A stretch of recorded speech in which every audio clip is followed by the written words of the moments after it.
Welcome to Made in Ukraine Insights, your gateway to discovering the innovation, resilience, bravery, and excellence of Ukrainian manufacturing and businesses. I'm Sophia, and each week I'll bring you inspiring stories of Ukrainian entrepreneurs and manufacturers who are revolutionizing global trade. From agricultural innovations to curing-edge technology, we showcase the best of what Ukraine offers to international markets. Powered by Factorist.com, Ukraine's leading B2B marketplace, this podcast connects you with verified Ukrainian manufacturers and their success stories. Whether you're a global trader, wholesaler, or business leader, you'll discover unique opportunities and insights that can transform your supply chain. Welcome to a deep dive, I guess you could call it, into this, the upcoming Ukraine Recovery Conference 2025. Yeah. We've got a concept note from a recent business event that was held in Milan. Right. As well as, a bunch of articles and things highlighting, all this international interest and investment. Mm-hmm. Even, a glimpse at the overall agenda for this big conference in Rome. Okay. And so, I think what's so interesting is we're seeing all these plans for massive reconstruction. Right. But at the same time, the war is still going on. Yeah, it's this simultaneous focus on war and recovery. Exactly. Yeah. So that's what we're going to be exploring today. Is, what does it really take to rebuild a nation, in real time, and what role can business play? Yeah. Such a complex scenario. It's a fascinating paradox, this sort of dual focus. Yeah. And the Milan event that was held on March 5th at the Palazzo Lombardia Oh, wow. gives us a really good starting point. Yeah. Okay, cool. Yeah, and the energy at that event, from what I understand, was pretty palpable. Yeah. Over 550 companies from 23 different countries showed up, which is twice the number they were expecting. Wow. Yeah, so we're talking big players like Bear Balloon Energy, and, just a huge range of different sectors were represented too. Yeah. Everything from, energy and green transition to manufacturing and housing and even creative industries. Yeah, they really wanted to showcase all the different opportunities. Yeah, exactly. And it wasn't even just one event. Right. I mean, they had 3 additional workshops. Yeah, running alongside the main gathering. That were also going on. One focusing on Ukraine's national energy and climate plan. Okay. And another on green industrial recovery with the UN's Industrial Development Organization. Gotcha. And then the third one delved into, specific investment instruments. So it seems like they're really trying to cover all the bases here. Yeah, thinking about this from a lot of different angles.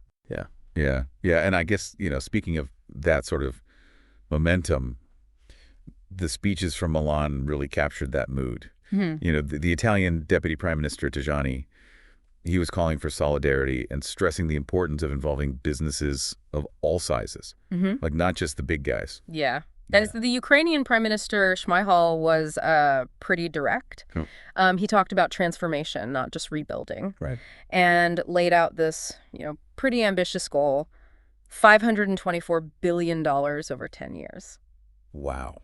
Which is a lot, given the circumstances. It's a huge number, yeah. Yeah. I mean, do you think that kind of growth is even achievable in the middle of a war? Right. Yeah. Well, the Ukrainian first Deputy Prime Minister Svyrydenko, she emphasized their economic resilience. Okay. They're actually seeing growth despite the war. Wow, that's incredible. Yeah, and she pointed to all these concrete projects that are already being discussed. So, they're not just talking about this, they're actually making moves. That's great to hear. Yeah, it's very much like a, we've got to move forward type of attitude. Yeah, definitely. And that's where, that international support is going to be so crucial. Right.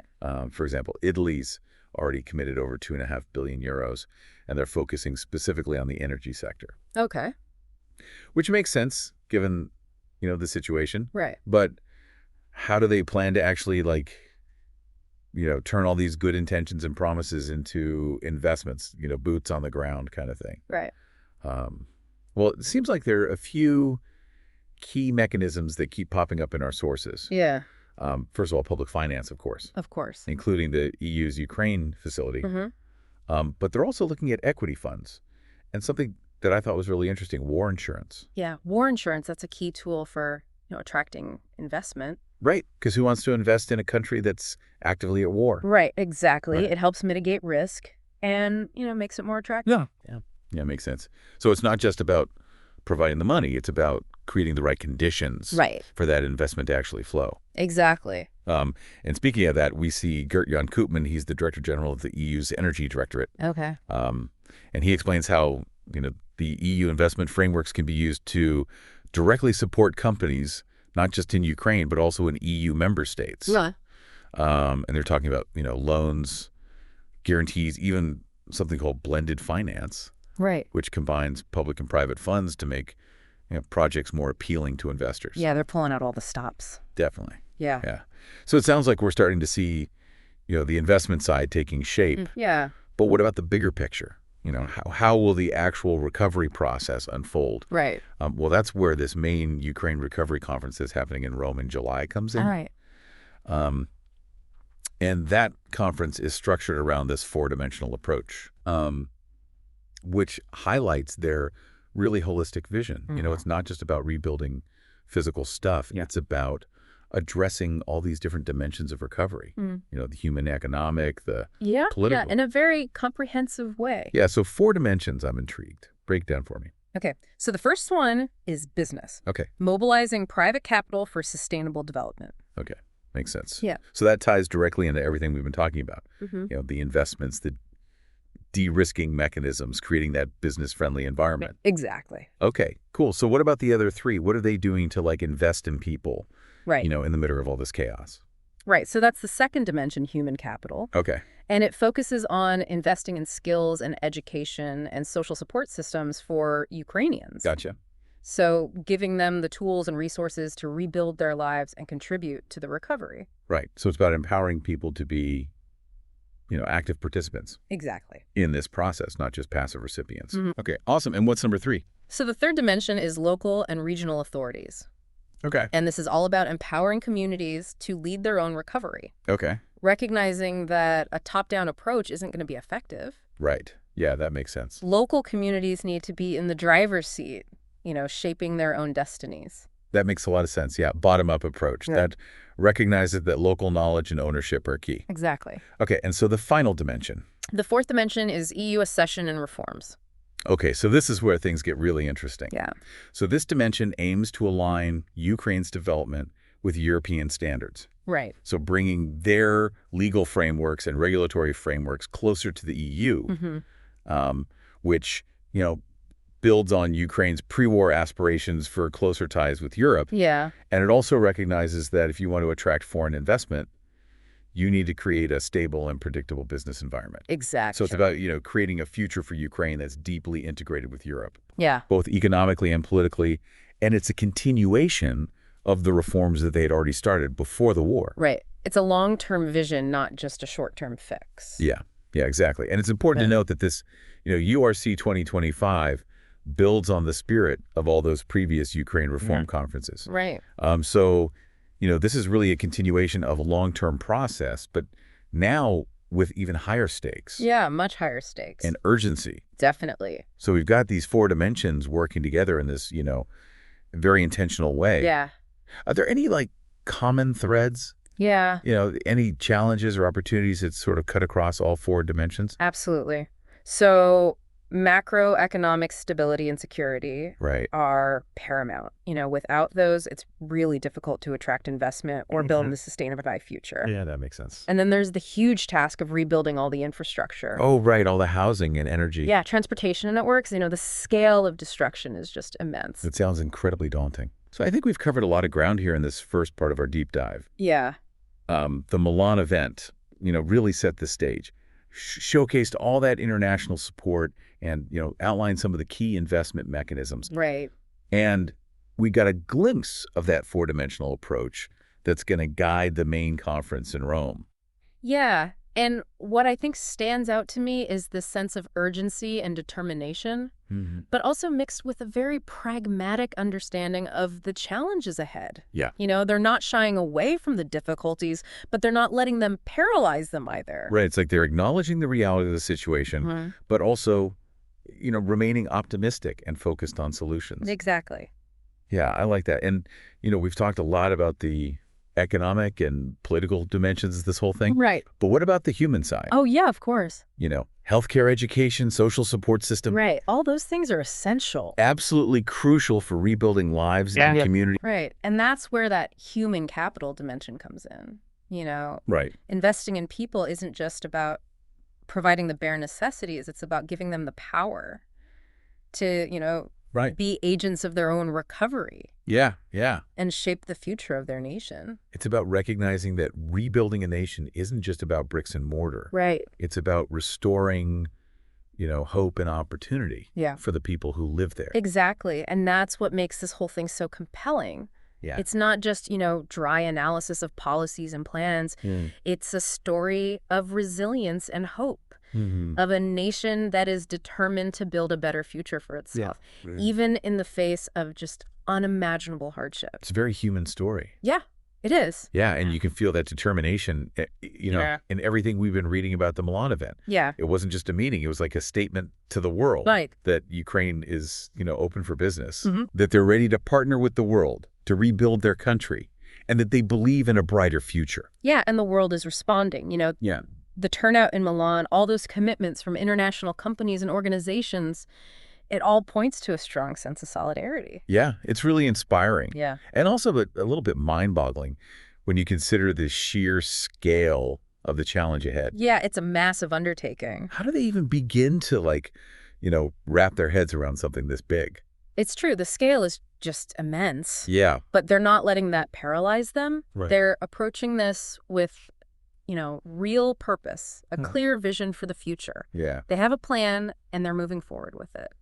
That's awesome. Yeah, it's pretty impressive. Yeah. So I'm curious, as we kind of shift gears here. Yeah. We've explored all these plans and this commitment and this four-dimensional approach. Right. But what does all this mean for the rest of the world? How does Ukraine's reconstruction fit into this bigger global picture? That's the million-dollar question, isn't it? Yeah. Ukraine's reconstruction isn't happening in a vacuum. Right. It has the potential to really reshape the global landscape in some profound ways. Okay, so give me an example. Help me connect the dots here. Okay, well, take, for instance, the focus on green recovery. Okay. If Ukraine successfully rebuilds with sustainability as, a core principle, it could become a model for other countries that are facing similar challenges. Okay. Imagine a showcase for what's possible when you prioritize clean energy and energy efficiency and green technologies in a post-conflict setting. So Ukraine as a leader setting a new standard for how to do post-conflict reconstruction. Exactly. And that could have ripple effects, throughout Europe and beyond. Yeah. It could drive innovation in those sectors, create new markets for green technologies, and accelerate the global transition to a more sustainable future. Yeah. I see where you're going with this. It's not just about rebuilding Ukraine. It's about potentially reshaping global approaches to development and reconstruction. Yeah, exactly. Okay, so what else should we be paying attention to?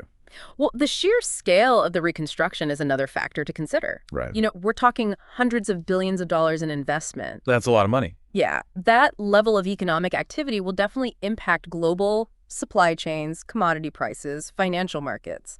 So you're saying everyone from investors to policymakers to everyday consumers are going to feel the effects of this? Yeah, even if they're not directly involved. Wow. It's highly likely, for example, Ukraine is a major agricultural producer, particularly of grain.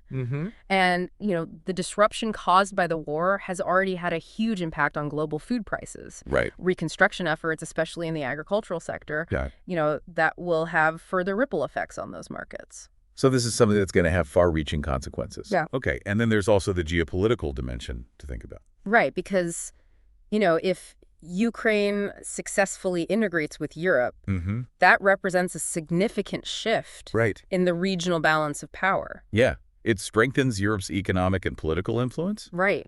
And sends a very clear message about democracy and self-determination. Exactly. And it's important to remember that, we're still very early in this process. Right. The war is ongoing and the outcome is still uncertain. Which makes what they're doing even more incredible. I know. It's amazing. Planning for the future when the present is so volatile and unpredictable. Yeah, it speaks to this just incredible resilience, this refusal to be defined by the conflict. Yeah. And it raises a really crucial question for all of us. Okay. What kind of world is going to emerge on the other side of this war? That's a big one. It is, yeah. What lessons are we going to learn from this experience? What new possibilities are we going to create? Yeah, those are definitely questions we're going to keep grappling with as this whole story unfolds. Yeah. But one thing is clear, Ukraine's reconstruction is about way more than just rebuilding a country. Mm-hmm. It's about shaping the future, Right. not just for Ukraine, but for all of us. I completely agree. And, this raises another fascinating point. Okay, let's hear it. This idea of building something new, something better. Yeah. It runs through all of our sources. Okay. Like, it's not just about restoring what was there before the war. Right. They're talking about a fundamental transformation. Yeah, and I think that's what makes this whole deep dive so fascinating. Yeah. We're witnessing, like, the potential birth of a new nation. Right. And it's happening right now. And you see that reflected in these key themes that are woven throughout, the whole reconstruction effort. Yeah. For example, climate protection and green recovery. Right. Those are front and center. Yeah, those are huge priorities. Absolutely. And it's not just lip service, The international community is totally on board with this. Yeah. It seems like everyone's really bought into this vision. Yeah, Ukraine has a real opportunity here to build back better, Mm-hmm. create a more sustainable and resilient economy. So even amidst, all the urgency of the war, they're still thinking long term about the future they want to create. Exact. And not just for Ukraine, but potentially as a model for other countries to follow. Right. What else is on their radar? Well, our sources touch on everything from, the nitty-gritty of infrastructure and housing Right. to the complexities of energy culture education. Wow. So they're really trying to approach this from every angle. Yeah, they are. I mean, rebuilding all of those systems is a massive undertaking. It is. It seems almost impossible to do while they're still at war. Right.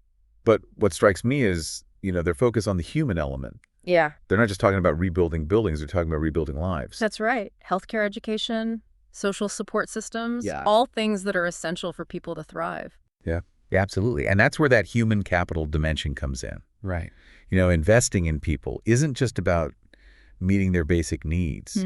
It's about empowering them to be active participants in their own recovery and in shaping the future of their nation. Exactly. It's a reminder that true recovery isn't just about, physical things. Right. It's about restoring people's lives, their hopes, their dreams. It's about creating a future where everyone has the opportunity to succeed. Precisely. And that's what makes this whole thing so compelling. Yeah. It's not just, an analysis of policies and plans. It's a story of resilience, of hope, of a nation that's determined to build a better future for itself, Yeah. even when they're faced with just unimaginable hardship.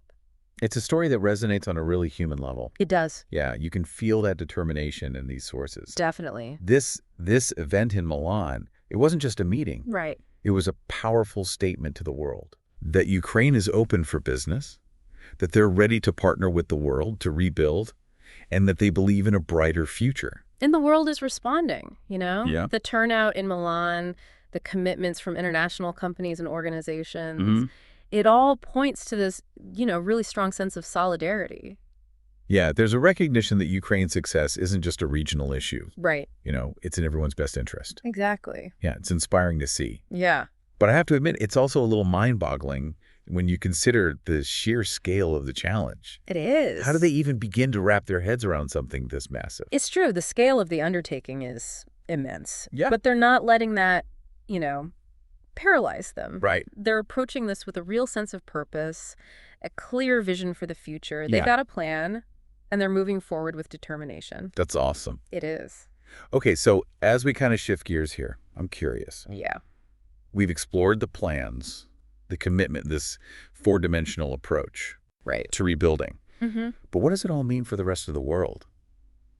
How does Ukraine's reconstruction fit into the bigger global picture? That's the million-dollar question. It is. Ukraine's reconstruction isn't happening in a vacuum. Right.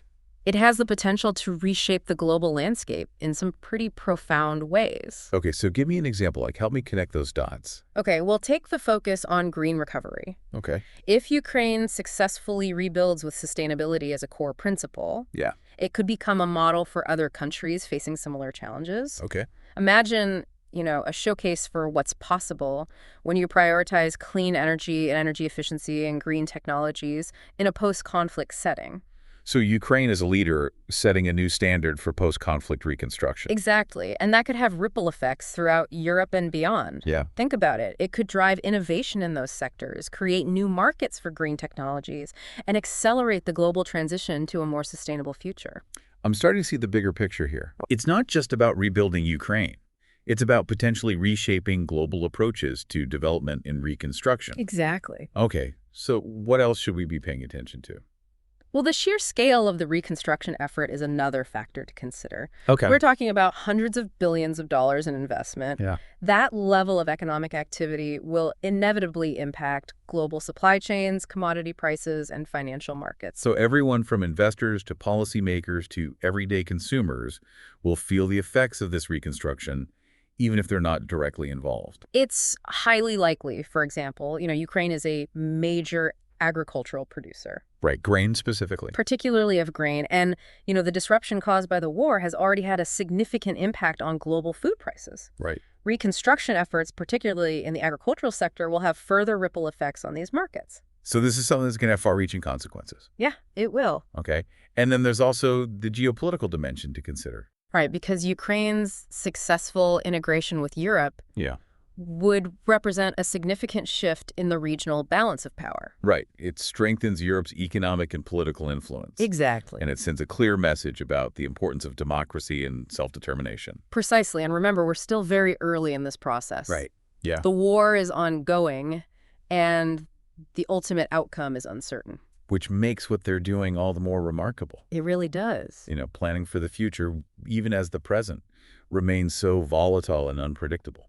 It speaks to an incredible resilience, a refusal to be defined by the conflict. Mm-hmm. And it raises a crucial question for all of us, Yeah. What kind of world will emerge on the other side of this war? That's a big one. What lessons will we learn from this experience? What new possibilities will we create? Yeah, those are questions we'll continue to grapple with as this story unfolds. Definitely. But one thing is clear. Ukraine's reconstruction is about far more than just rebuilding a country. Right. It's about shaping the future, not just for Ukraine, but for all of us. I completely agree. And this raises another fascinating point. This whole endeavor really shines a light on, the changing role of business in global affairs. Yeah, that's interesting. We often think of businesses as, just focused on profits. Right. But here we see them playing this really critical role in a nation's recovery. Exactly. And even, potentially shaping the global landscape. Precisely. And think about it. Companies aren't just providers of goods and services anymore. Right. They're becoming these, key actors in addressing, complex global challenges like conflict, climate change, sustainable development. It's like a different kind of corporate responsibility. Yeah, it's not just about philanthropy anymore Right. or minimizing negative impacts. Right. It's about actively contributing to solutions. Exactly. And this shift is partly driven by, a growing awareness that businesses can't just thrive in a world that's, marked by instability and inequality. Right. Yeah. Their long-term success is tied to, the well-being of societies and the planet. Right. I think we're seeing the emergence of a new kind of stakeholder capitalism. Yeah. Where businesses are recognizing their responsibility not just to shareholders, but to a much broader range of stakeholders, communities, governments, future generations. Absolutely. And, this Ukraine reconstruction effort could be a testing ground for this new model. That's a really interesting thought. Yeah, we'll see how companies balance their own interests with the broader needs of Ukraine and the global community. Right. It's a high-stakes experiment with the potential to, redefine the role of business in the 21st century. It's a lot to process. I'm sure our listeners, absorbing all this information. Yeah. So let's try to distill down to some key takeaways. Okay. We started by, exploring all these plans for Ukraine's reconstruction. This ambitious vision of transformation, not just rebuilding. Right. We saw incredible international support, this commitment to sustainable development and these innovative approaches to, trying to de-risk investment in a conflict zone. Absolutely. We then delved into that four-dimensional approach that's going to guide the upcoming conference in Rome. Right. Highlighting the interconnectedness of economic recovery, human development, local empowerment, and integration with Europe. It's all connected. And as we broadened our lens, we saw how Ukraine's reconstruction has the potential to really ripple outward, influencing everything from, global supply chains to the energy transition to the geopolitical balance of power. It's a huge undertaking. It is. It's a story that's still being written. Right. But one that clearly has these profound implications for all of us. And it raises a final thought-provoking question for our listener to ponder. Okay. Lay it on us. What role will you play in shaping the future that emerges from this conflict? Ooh, that's a good one. Will you be a passive observer, or will you actively engage with the challenges and the opportunities that this reconstruction presents? That's a question worth reflecting on, because the choices we make today, both individually and collectively, are going to determine the kind of world we create tomorrow. Absolutely. And as we've seen, through this whole deep dive, even amidst the rubble of war, there's always the possibility of building something new. Yeah. Something better. So thanks for joining us on this exploration of Ukraine's reconstruction. Until next time, keep diving deep.